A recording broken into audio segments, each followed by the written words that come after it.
Welcome to Matruka news. ఈరోజు morning న్యూస్లో మనం ఆంధ్రజ్యోతి పేపర్ని ఒకసారి పరిశీలిద్దాం. దీంట్లో ముఖ్య అంశాలను మీకు నేను చదివి వినిపిస్తాను. కాంగ్రెస్లోకి షర్మిల, రాహుల్ సమక్షంలో కండువ కప్పి ఆహ్వానించిన ఖార్గే, వైఎస్ఆర్టీపీని విలీనం చేస్తున్నా, వైఎస్ ఎక్కడున్నా సంతోషించే రోజు, రాహుల్ ప్రధాని కావాలని ఆయన కలలుగన్నారు, దానిని నెరవేర్చేందుకు కృషి చేస్తా, కాంగ్రెస్ పార్టీ ఏ బాధ్యత ఇచ్చినా నిర్వహిస్తా, షర్మిల. సోనియా గాంధీతోనూ భేటీ, పిసిసి పగ్గాలు అప్పగింతపై అధిష్టానం మల్లగుల్లాలు. ఇది ప్రధానంగా జ్యోతిలో ప్రధాన హెడ్డింగ్గా ఉన్నది. కాంగ్రెస్లోకి షర్మిల రావడం అనే విషయాన్ని మనం పరిశీలించినట్టయితే, ఇన్ని రోజులు కూడా వైఎస్ఆర్ టీపీని పెట్టి తెలంగాణలో ఒక యాత్ర చేయడం మీ అందరికీ తెలుసు. ఏం చేస్తుంది మరి? కోట్ల డబ్బులు ఉన్నాయి, డబ్బును ఎట్లా ఖర్చు పెట్టాలి? అట్లా తెలంగాణకు విహారయాత్ర పోయినట్టుగా తెలంగాణ మొత్తం తిరిగింది. ఆమె ఒక మాట అన్నది, పాదయాత్ర అంటే పాదాల మీద నడిచే యాత్ర అని చెప్పేసి ఒక సూక్తి చెప్పింది. నిజంగా పాదాల మీద నడిచే యాత్ర కాదు, అది పార్టీలు మారే యాత్ర అని చెప్పేసి ఇక్కడ నిరూపించింది. ఇది గమనించాలి మీరు. అట్లనే ఇక్కడ రాహుల్ ప్రధాని కావాలని ఆయన కలలు కన్నారట. ఏది? వైఎస్ఆర్ గారు రాహుల్ ప్రధాని కావాలని చెప్పేసి కలలు కన్నాడని ఆమె అన్నది. మరి ఆమె నిజంగా ప్రధాని కావాలని కలలు కంటే మరి నువ్వు ఈ కొత్త పార్టీ వైఎస్ఆర్ టీపీ అని ఎందుకు పెట్టినవు? మరి అప్పుడే కాంగ్రెస్లో జాయిన్ అయి మరి రాహుల్ ప్రధాని కావాలని ఆయన వెనుక ఉండి ఎందుకు నడవలేదు? మరి కొత్త పార్టీ ఎందుకు పెట్టాల్సి వచ్చింది? అది మీరు గమనించాలి. అదేవిధంగా ఇక్కడ కాంగ్రెస్ పార్టీ ఏ బాధ్యత ఇచ్చినా నిర్వహిస్తా అని చెప్పేసి షర్మిల గారు అంటూ ఉన్నారు. మరి ఏది ఇచ్చినా చేస్తా అనుకున్నప్పుడు ఇక్కడ సోనియాతో భేటీ, పిసిసి పగ్గాలు అప్పగింత, ఆమె ఏ పదవి ఇచ్చినా ఏ బాధ్యత ఇచ్చినా నిర్వహిస్తానని ఆమె అనుకున్నప్పుడు ఈ పిసిసి పగ్గాలు ఇవ్వడానికి వీళ్ళెందుకు అంత ఇంట్రెస్ట్ చూపుతా ఉన్నారో మనం గమనించాల్సిన అవసరం ఉన్నది. అయితే ముఖ్యంగా వీళ్ళు ఇలాంటి వాళ్ళను తెలంగాణ ప్రజలు నమ్మొద్దని మనం గ్రహించాలి. ఇలాంటి షర్మిల లాంటి వాళ్ళు ఎంతోమంది రాజకీయ ఊసరవెల్లులు ఈ రాష్ట్రంలో ఉన్నారు, ఈ రాజకీయ నాయకుల్లో ఉన్నారు. వీళ్ళందరూ కూడా కేవలం వీళ్ళ ఆస్తుల్ని కాపాడుకోవడం కోసం, వీళ్ళ యొక్క ఏవైతే బిజినెస్లను కాపాడుకోవడం కోసం వీళ్ళు పార్టీలు మారుతూ ఉంటారు. వీళ్ళు ఇలాంటి రంగులు ఎన్నో మారుస్తూ ఉంటారు. ఇలాంటి రంగులు మార్చే వాళ్ళను మనం నమ్మొద్దని చెప్పేసి నేను ప్రధానంగా మిమ్మల్ని విజ్ఞప్తి చేస్తూ ఉన్నాం. ఇంకొక ప్రధాన రెండవ వార్తగా మనం ఒకసారి చూసినట్టయితే, ఢిల్లీలో కేంద్ర మంత్రి అమిత్ షాను కలిసిన సీఎం రేవంత్ రెడ్డి గారు. విన్నపాలు వినవాలే, ఇవన్నీ ఉత్తిపాలే, ఇవన్నీ కల్తీపాలే.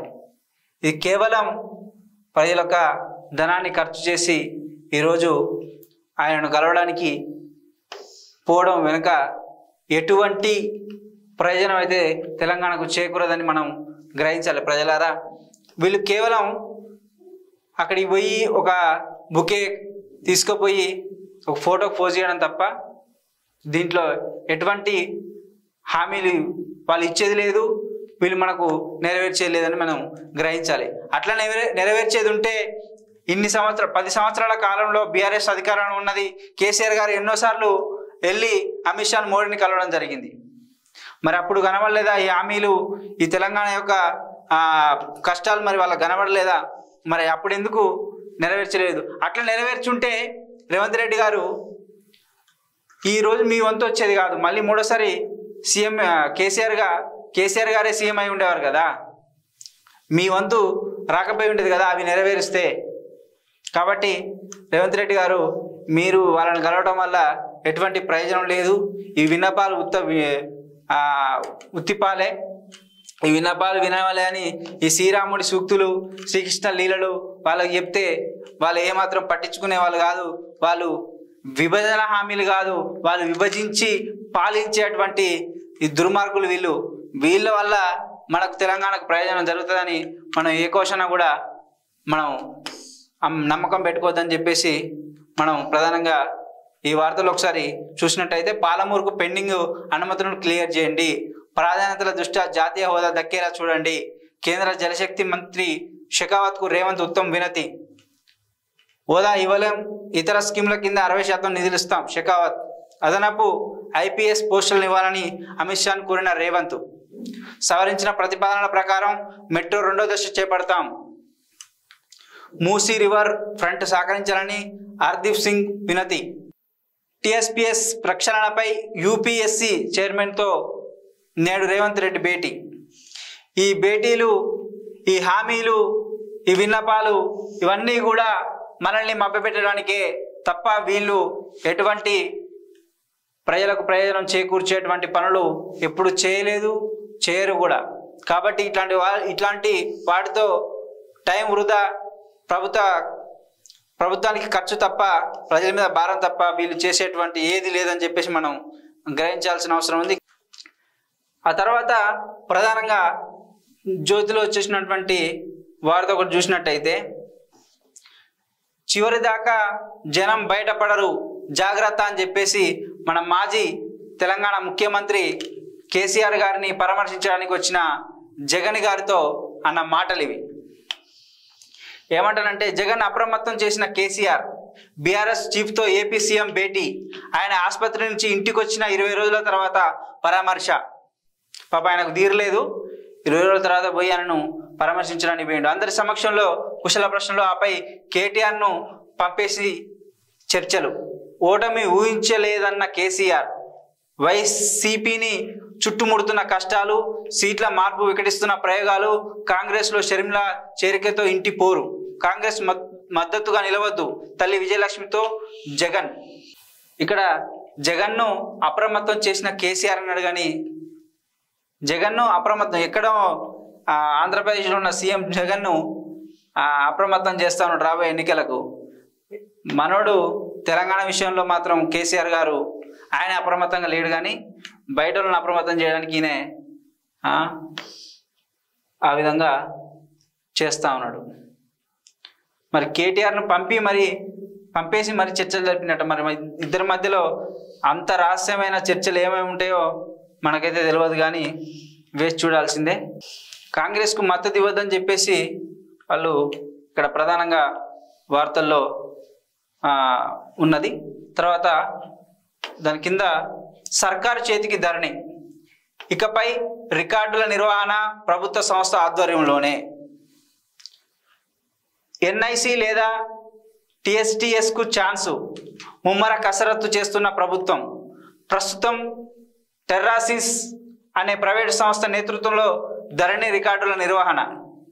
మళ్ళీ అదేదో ప్రైవేట్ సంస్థకే ఇచ్చేసి దాన్ని ధరణిని మళ్ళీ ఏ గందరగోళం చేస్తారో దాన్ని మనం చూడాల్సిన అవసరం ఉంది. ఇప్పటికే ధరణితో ప్రజలు అనేక ఇబ్బందులు పడతా ఉన్నారని మనం వింటా ఉన్నాం.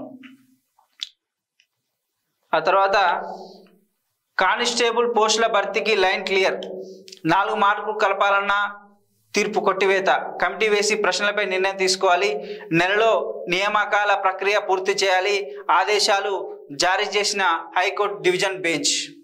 తెలంగాణ 10 సంవత్సరాల కాలంలో బీఆర్ఎస్ ప్రభుత్వ ఉద్యోగుల పట్ల, వాళ్ళ యొక్క జీతభత్యాల పట్ల, పెన్షన్ల పట్ల ఏ విధమైన వైఖరి అవలంబించిందో మనం చూసినాం. 10 సంవత్సరాల కాలంలో కూడా ప్రభుత్వ ఉద్యోగులు వాళ్ళ యొక్క జీతాలు సరైన టైంకు రాక అనేక ఇబ్బందులు పడ్డ సందర్భాలు చాలా ఉన్నాయి. అయితే జీతాలు పడ్డాయోచ్ అని ప్రధానంగా మనం ఇక్కడ జ్యోతిలో చూడవచ్చు. 4వ తేదీ కల్లా ఉద్యోగాలు, పెన్షనర్లకు చెల్లింపు పూర్తి.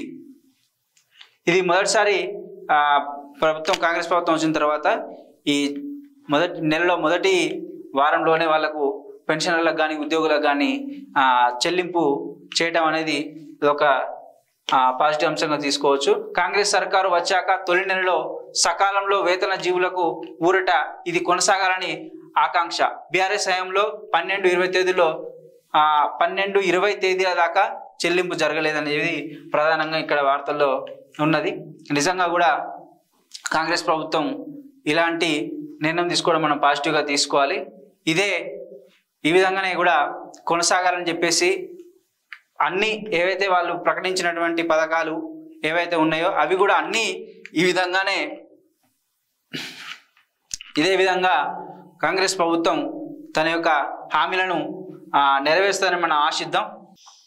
ప్రధానంగా ఇంకొక వార్త, ఖమ్మం నుంచి సోనియా తెలంగాణ నుంచి లోక్సభకు పోటీకి సరేనన్న సోనియా రాష్ట్ర నేతలకు సమాచారం. ఆమె తరపున రేవంత్ రెడ్డి బట్టి నామినేషన్. తెలంగాణ కర్ణాటకల్లో సోనియా ప్రభావం కాంగ్రెస్ వర్సెస్ బీజేపీగా మార్చే వ్యూహం. 2 రాష్ట్రాల్లో భారీ సంఖ్యలో ఎంపీ సీట్లు గెలుచుకుంటే కేంద్రంలో అధికారం. సంకీర్ణ ప్రభుత్వాన్ని నడిపించవచ్చని కాంగ్రెస్ అధిష్టానం అంచనా. సోనియాతో రాష్ట్రంలో బహిరంగ సభ. ఇది ప్రధాన వార్తగా జ్యోతిలో మనకు కనిపిస్తూ ఉన్నది. ముఖ్యంగా కాంగ్రెస్ అధినాయకురాలు సోనియా గాంధీ తెలంగాణ నుంచి లోక్సభకు పోటీ చేసే విషయమై స్పష్టత వచ్చింది. ఆమె ఖమ్మం నుంచి పోటీ చేయనున్నారు.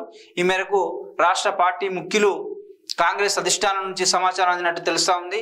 తెలంగాణ నుంచి సోనియా లోక్సభ పోటీ చేయాలని రాష్ట్ర కాంగ్రెస్ పార్టీ గతంలోనే తీర్మానం చేసినట్టుగా ఇక్కడ వార్తల్లో ప్రధానంగా కనిపిస్తూ ఉన్నది.